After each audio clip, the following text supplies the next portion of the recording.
Shukor nakaslem jong unong san hima. Kaseng AAP kalakano badai ki dikot ke BJP ki bakwang mau iya kakali basyang u Arvind Kejriwal haba usyong da kakali bayat yalap election kaba kaja mentakasni satjan. Kinong try kaseng BJP bat kaseng AAP kalami kajeng yakan at henne kasni kakat pratrik ukala lingkot. Ha kaba kaseng jong u Arvind Kejriwal ka AAP kalakano ya ka BJP ha kapor ba uni unong yalam udang yalap election ha kaleng kanong ba Delhi. Na kabenta ka election ka banlong ha ka santrik urumpang 8,000%. Katkum na ka jinglum jingtip na kirinsan X laong ba ka BJP kala syapting ha ka jing syarem ha ka AAP kabala senchar ya kanong ba Delhi na do usnem 8,000 khatlai.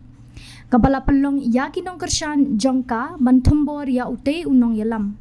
Halor kani ka AAP kalakano ba u Pravesh Verma jong ka BJP ubade unong ya kun persya ya u Arvind Kejriwal ulayalam ya kinong kersyan jong u bantumbor ya u menteri rang ba barim ban pinsange ya u banyalap election. Da ka babenrap bakipat ba ka Delhi kin ya ka jubab ka babyang. Omtang ya kata, kilaong ru ba kinong yalam jong ukertong ka BJP u Pravesh Verma, kilalen mau ya ka AAP bankang na ka jingelap election.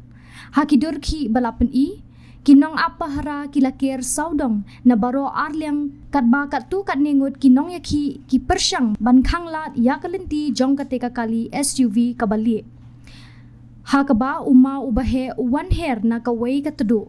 Utenra ya katunum jong kakali hakaba Mr. Kejriwal usyong bat uhap no. Pravesh Verma haka jinyada jong ya kinong yalam ba Mr. Kejriwal uday ubalehe ekti ula keno ru baka kali jong unong yalam ka AAP kala patenra ya uwe unong bud ka BJP.